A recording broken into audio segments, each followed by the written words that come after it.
Yo, what's up guys, it's Teal Breathing back with my Eureka in 2022 experience. So, enjoy.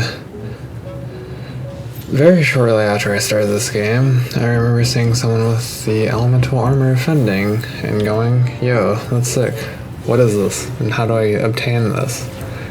And then was told it's from Eureka. So naturally I did some Googling and came to the conclusion I was never going to fucking do that content. It didn't seem like something I'd be able to stick out. Well, after about a year, I've completed the whole story of Eureka, hit max level, and at the time of writing this, have completed the full ninja and samurai relic, with Dark Knight being at the pyro step. Mainly because I'm not a fan of the last step for it. And with the plan of doing machinist all the way through afterwards. So I guess you could say I enjoyed Eureka. So I not only did the full ninja relic, but also got the whole elemental armor offending +1 in basically like 3 9-hour sessions, which was not nearly as long as I originally thought it was going to take me. Now, quick side note, I am a relic fiend. Relic grinds are like my favorite content, mainly because I can do them solo. They result in some of the cooler glowing weapons and have some of the most unique looks. Okay, back on topic. The biggest issue with Eureka to me is that when you first arrive on an island, you're basically level gated for 80% of the experience. What I mean by this is that you won't earn any crystals if you are too low level compared to the notorious monsters that you were fighting. Before I go into detail on each island specifically, one thing I need to say is that when I made it farther into Eureka, someone in the shout chat said, quote, "This place is the only time where the FF community isn't the FF community," end quote. And I have to agree for the most part, but most of the time when I was in Eureka, I would go there and there'd be those few asshats who would just insta-pull notorious monsters and not wait for other people, or go to other notorious monsters with multiple pops so that the train couldn't cover both. Maybe it was just people I had to deal with on my data center, or maybe that's an issue in every Eureka instance. Okay, now on to Animus.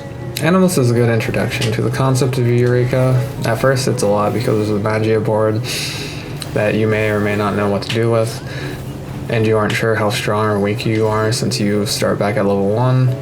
However, you learn pretty quickly that you can kill mobs that are a few levels over you without issue, and that if you die, people are really nice and will res you if you put your location in the shout chat.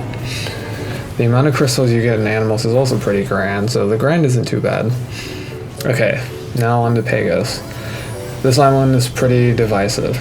I'm not sure who decided this island needed to be half falling puzzles, and not only that, falling right next to sleeping dragons that can one-shot you, but that wasn't it.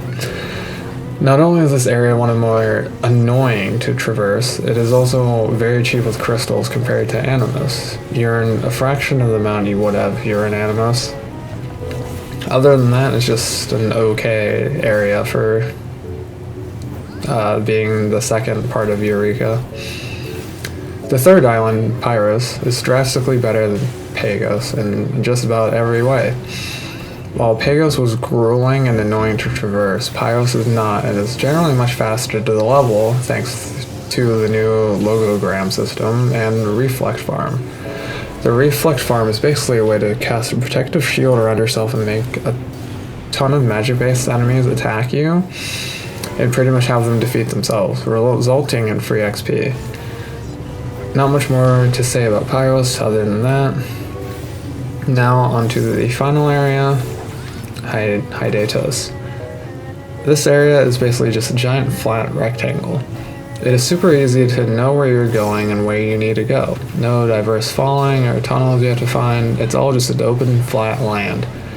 The only issue with this island is that the crystal farm is very long. Compared to the previous 3 areas, now, you don't need as many crystals here, however, I think that's due to the fact that you also receive less. So overall, I think it will take around the same time to finish as the prior areas.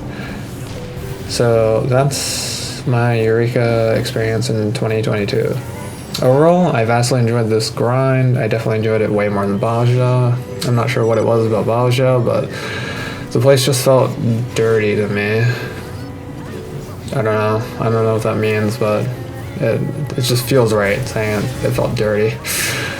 Maybe it's because it's war-torn, maybe it's because it's the middle of the battlefield, but I'm not sure. Anyway, I'd say the time I spent in Eureka during that initial stint of trying to finish it out as fast as possible to get the armor and a weapon was about a solid 9.3 out of 10. It did feel mind-numbing being in there for so long, but you know, just constantly prepping notorious monsters and waiting for weather conditions.